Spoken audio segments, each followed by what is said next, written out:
지금 제가 이제 제목으로는 삼성바이오로직스의 네. 상승이 아까 셀트리온하고 좀 돋보여서 네. 그렇게 잡았는데 네네. 보니까 SK바이오사이언스 이게 훨씬 흐름이 좋네. 그리고 SK바이오팜. 네네. 예. SK바이오팜 같은 경우는 우리 그 파이로 모니터 전에 예전에 황유현 팀장이 뭐죠? 이거 종목도 10종목 가지고 막 해가지고 최종 우승했던 네. 우리 가족분들하고 같이 의논해가면서 뽑았던 주식인데 네. 계속 빌빌대더니 요즘 이제 시세가 좀 나오기 시작하는 것 같아요.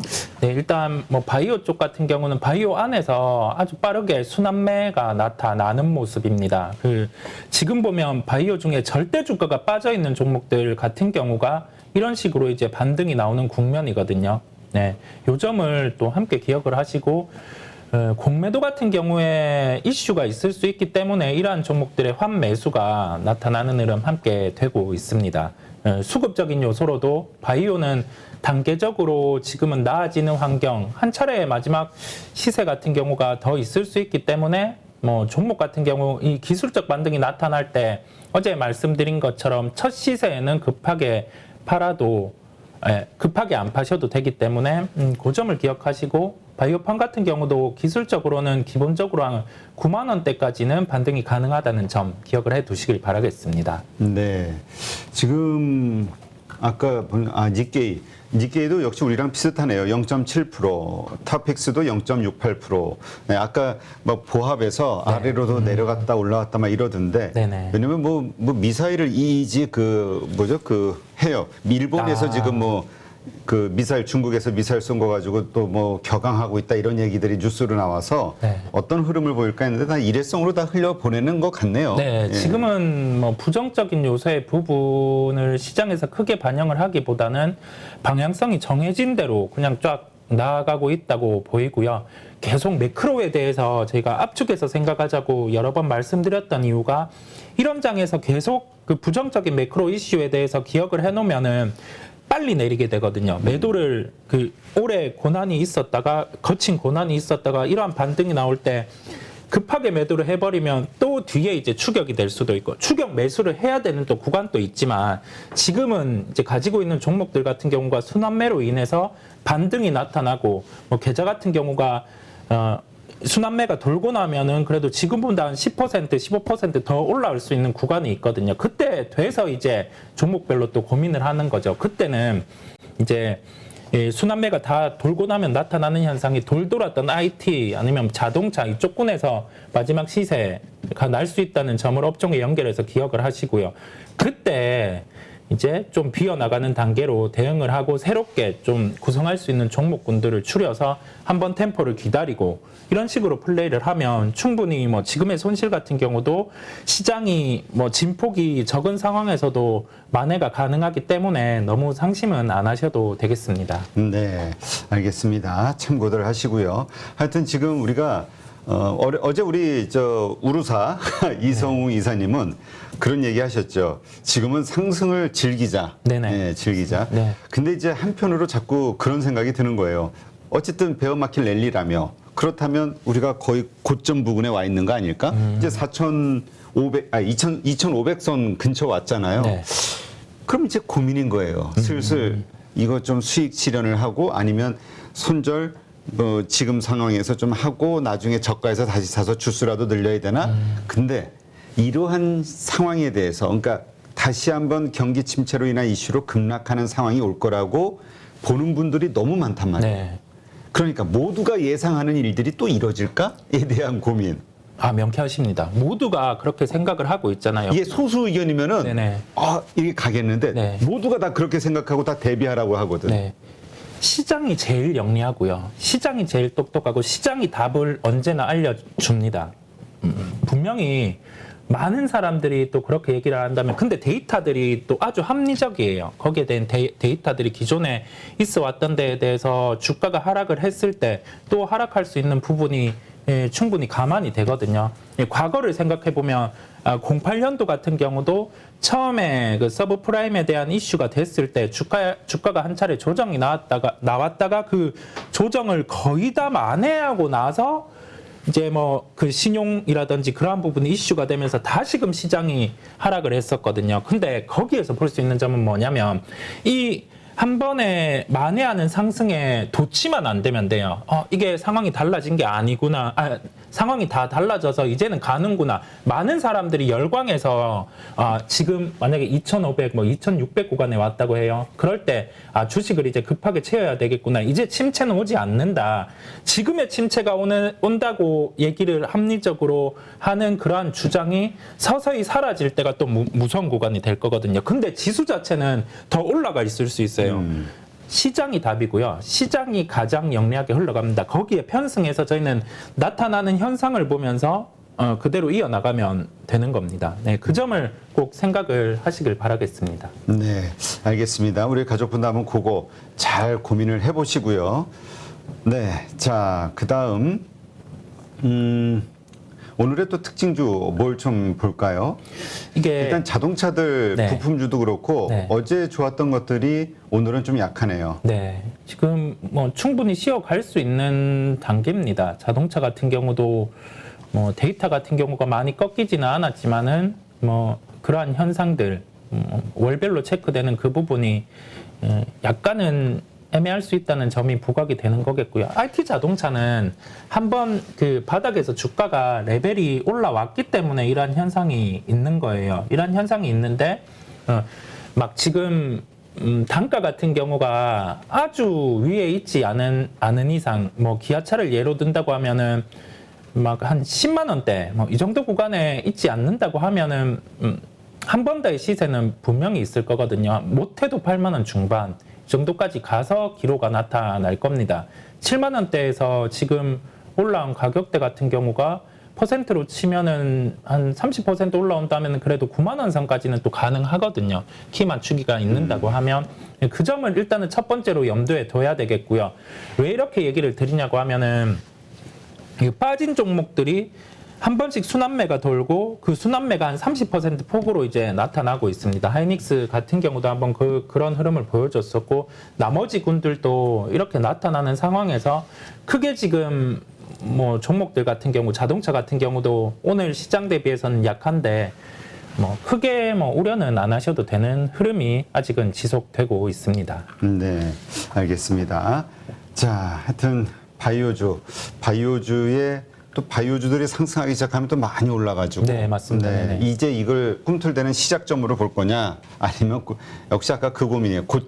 고점으로 봐야 될 거냐. 이거에 따라서 이제 대응이 달라질 텐데 네. 지금 시점 어쨌든 바이오 섹터에 대해서는 지금 시작이라고 봐야 되죠.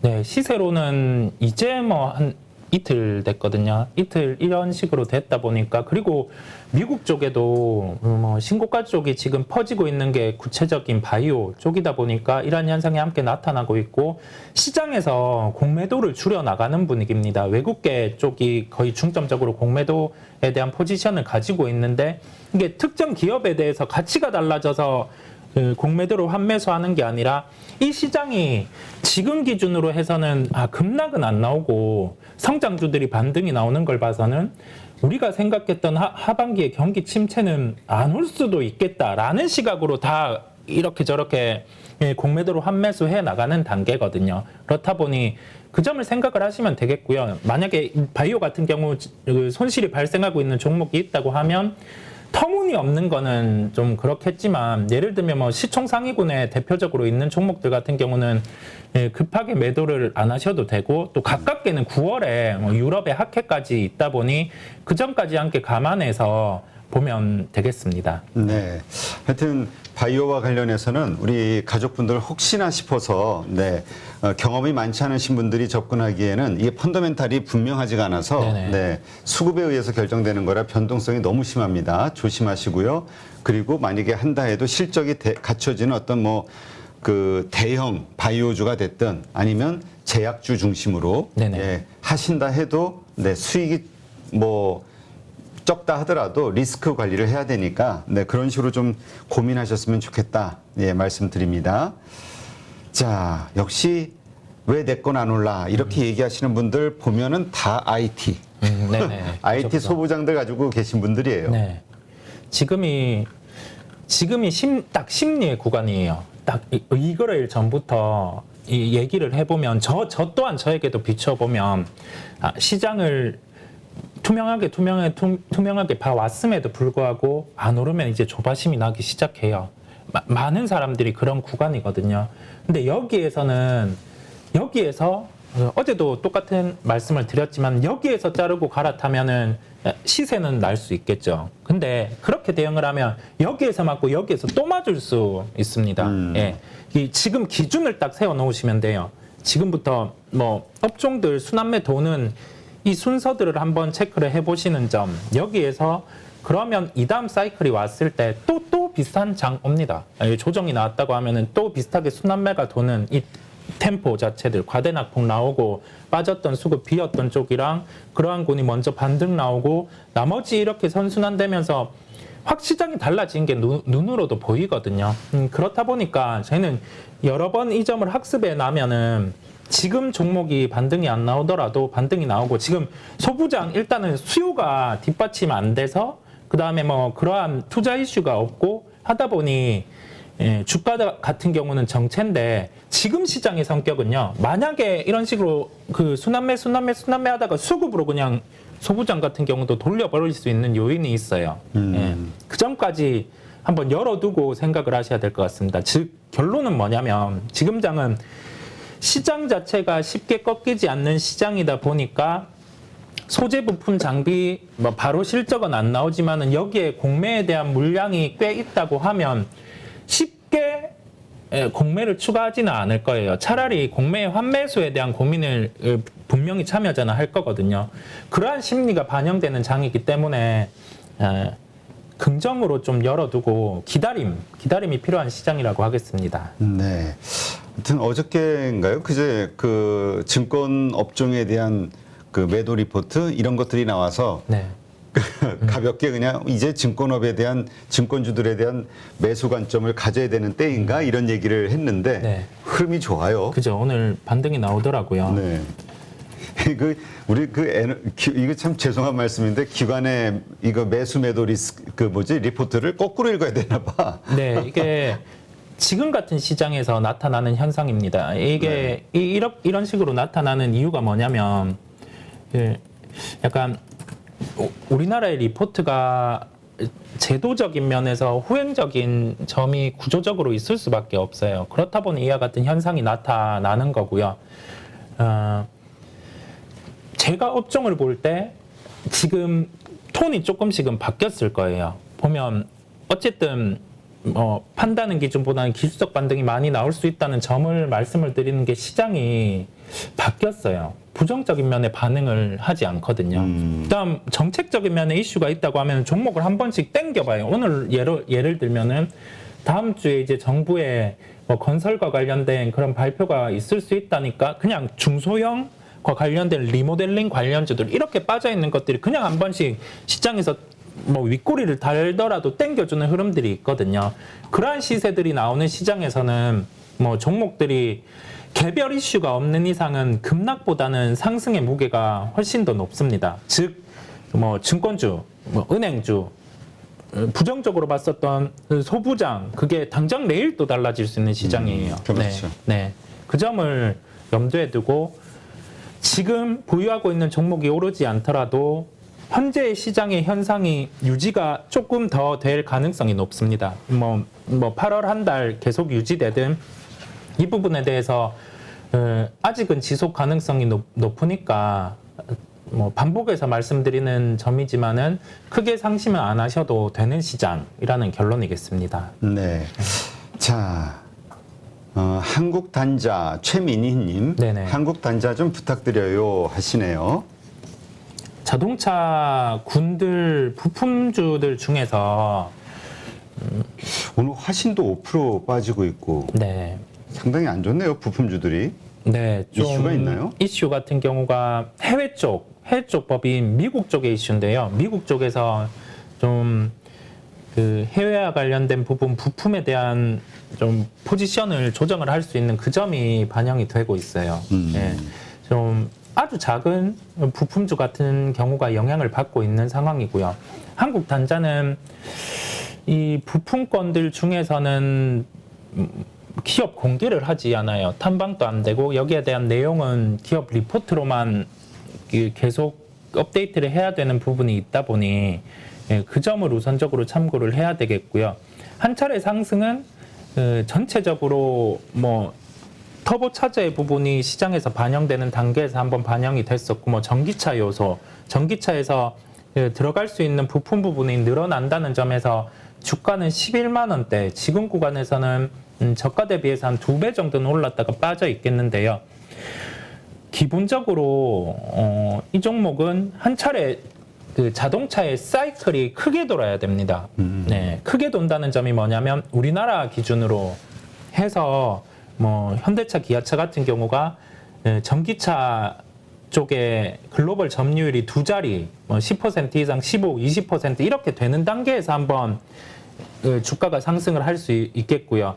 나머지로는 새로운 그 신차 같은 경우에 판매가 뭐 판매 대수가 일반적인 판매 대수 대비해서 적어도 1.5배 정도 많이 팔렸을 때 그때 반응을 할 수 있거든요. 그 모멘텀을 지금 구간에서는 기다릴 필요가 있겠고, 일단은 반등은 7만 원 선까지는 나올 수 있습니다. 왜 이렇게 말씀을 드리냐고 하면은 지금 구간에서 전반적으로 종목들이 한 차례는 올라온 상황이고, 이 한 차례 올라온 상황에서 한 5만 원대에서는 그래도 한 6만 5천 원, 이 정도 구간 7만 원, 이 구간까지는 뭐 비슷한 기술적 반등의 요소가 있을 수 있다 보니까 그러한 현상이겠고, 한국 단자를 지금의 시장에 대입을 해서 추가 매수를 한다고 함은 현대차 같은 경우 기준으로 해서 주가 같은 경우가 20만 원 이상 돌파를 해서 안착을 하는 흐름이 나올 때, 그때 같은 경우 시장에서 다시금 좀 부품주들 군을 찾아갈 수 있어요. 그 점을 기억하실 필요가 있겠습니다.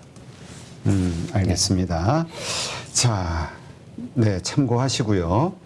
그 다음에 우리 가족분들, 네, 거북선님. 아, 근데 이순신님 아이디를 쓰신 분이 재밌게 이순신에 대해서 이야기해 주시는데 또 거북선 출정하라님도 계시네, 아이디. 아, 네. 이거 일단 거북선 출정하라님 그 목마 타야 되는 거 아니에요, 이순신님은? 네. 자, 후성 좀 봐달라고 폭락하는 이유가 도대체 뭘까요? 제가 서두에 언급드린 내용처럼 플러스가 될 수 있는 해외법인 같은 경우에 해외법인 아주 구체적으로 말씀을 드리자면 관계된 회사 후성에 포함되는 군의 회사 중에 폴란드 쪽에 플러스 알파가 나올 수 있는, 즉 전기차 부분의 포지션이 커질 수 있는 이러한 기업이 있는데, 이게 자체 상장을 한다고 했습니다. 그렇다 보니 후성은 기본 체력에서도 2분기가 피크일 수 있는 실적을 가지고 있고, 데이터는 빠지고 있는 상황에서 주가는 한 차례 빠졌다가 반등이었는데, 이제는 뭐 플러스 알파 주는 명분이 없어지는 거죠. 그쪽이 상장을 한다고 하면. 그렇다 보니 주가는 이런 식으로 빠지고 있고요. 네. 그러니까 하여튼 그런 악재들이 있을 때는 일단 피하는 게 낫다는 게 우리 이성웅 이사님의 생각이시죠? 네, 이거를 생각을 하셔야 돼요. 꼭 강조드리는 점인데요. 보유하고 있는 종목들 같은 경우가 관련된 뉴스가 나올 거예요. 뭐 단독을 달고 나오든 아니든 공시를 하든 그 부분을 빨리 해석을 할 수 있어야 됩니다. 아침에 이게 딱 떴을 때 생각이 드는 거는 후성은 일단 빠진다라는 점이었거든요. 후성은 일단 빠진다. 왜냐하면 그 플러스 때는 그 요소가 빠지기 때문에. 그렇고 이런 하락 자체가 첫 번째 하락, 거래 수반한 첫 번째 하락 때는 일단은 팔고 봐야 됩니다. 무조건요. 일단은 꼭 팔고 보시고요. 이 종가까지 이렇게 보시는 거죠. 종가에 적어도 지금 12%, 오늘의 가장 저가 같은 경우가 한 13% 하락인데, 이 부분을 적어도 한 8%, 7% 이 정도까지 적어도 3분의 1 정도 이상의 하락분을 만회를 못하면 다음 날도 주가는 지지부진하다가 한 차례 더 빠질 수 있습니다. 네, 그 점을 꼭 생각을 하셔야 되겠습니다. 네, 알겠습니다. 자, 우루사님, 대웅제약도 좀 부탁합니다. 거북선 출정하라. 뭔가 웅장한데? 네, 대웅제약은 전에 한번 다뤘었는데요. 전통제약사 중에서는 체력이 가장 좋습니다. 지금 바이오의 강세다 보니까 빠졌던 바이오주들의 강세 때는 전통제약사들이 약하거든요. 예, 그 현상을 기억을 하시고요. 주가는 뭐 신약 부분이라든지 그 점을 감안하면은 단계적으로 한 짧게는 20만 원 선, 이 정도 선까지는 먼저 반등이 될 거예요. 그 정도에서 고민을 해보실 필요가 있겠고요. 좀 가지고 있는 제약주 부분 자체는 좀 이 부분이 가장 크게 핵심이 될 수 있는 이 약 부분이 시장의 전체 규모가 얼마고 대웅제약, 내가 보유한 제약사가 현재 그 시장에 어느 정도까지 진입할 수 있는지 그 여부를 체크를 해볼 필요가 있겠습니다. 못해도 1차적으로 20만 원까지는 주가는 상승을 할 겁니다. 네, 알겠습니다. 오늘 네이버가 실적 발표를 했는데 네. 컨센보다는 약간 하회했다라는 의견들이 나왔어요. 네. 어쨌든 지금 강한 모습은 아니에요. 네네. 이유가 뭘까요? 2% 정도 하락하고 있는데. 카카오 같은 경우는 예상치보다는 실적이 하회를 했는데 시장의 예상치가 이 실제치보다 낮아져 있었어요. 그런데 네이버 같은 경우는 시장의 예상치가 낮아져 있지 않았거든요. 그렇다 보니 이와 같은 현상이 있겠고요. 뭐 이 다음에 실적군들겠죠. 뭐 3분기, 4분기 실적에 대해서 한번 예상을 해 본다고 하면은 뭐 크게 여기에서도 빠질 요인은 없습니다. 크게 빠질 요인은 없고 네이버 기준으로 여러 번 반복해서 말씀드린 부분은 이제는 40조 원 이하에서는 매수 대응. 다만 한 가지 달라질 수 있는 요인은 시장에서 인플레이션을 또 한 번 강조가 될 때, 즉 금리 인상이 8월에는 이루어지지 않으니까 9월 같은 경우 데이터를 봤을 때 뭐 물가가 잡히지 않고 금리 같은 경우에 연준의 톤이 도저히 좀 그렇고 금리 인상을 아주 빠르게 더 현재 반영이 된 것보다 더 해야 된다. 그렇게 하면 빠질 수는 있는데요. 지금의 현상으로는 크게 빠지지는 않을 거예요. 예, 이 40조 이하에서는 매수 대응하고 오늘 같은 경우는 뭐 최근에 그래도 이 정도군 한 24만 원에서 26만 원 한 10% 정도의 반등이 빠르게 나타났기 때문에 있을 수 있는 현상입니다. 기술적으로도 뭐 크게 단기 평선을 훼손을 하지 않고 그냥 일부의 차익 실현 정도의 흐름이 나오는 거거든요. 즉 보유하고 계신 분들은 굳이 급하게 매도는 안 해도 됩니다. 네, 알겠습니다. 누구나 1시간 안에 200개 종목에서 좋은 종목을 고를 수 있는 그런 능력을 배양할 수 있도록 제가 도와드리려고 그렇게 하고 있습니다.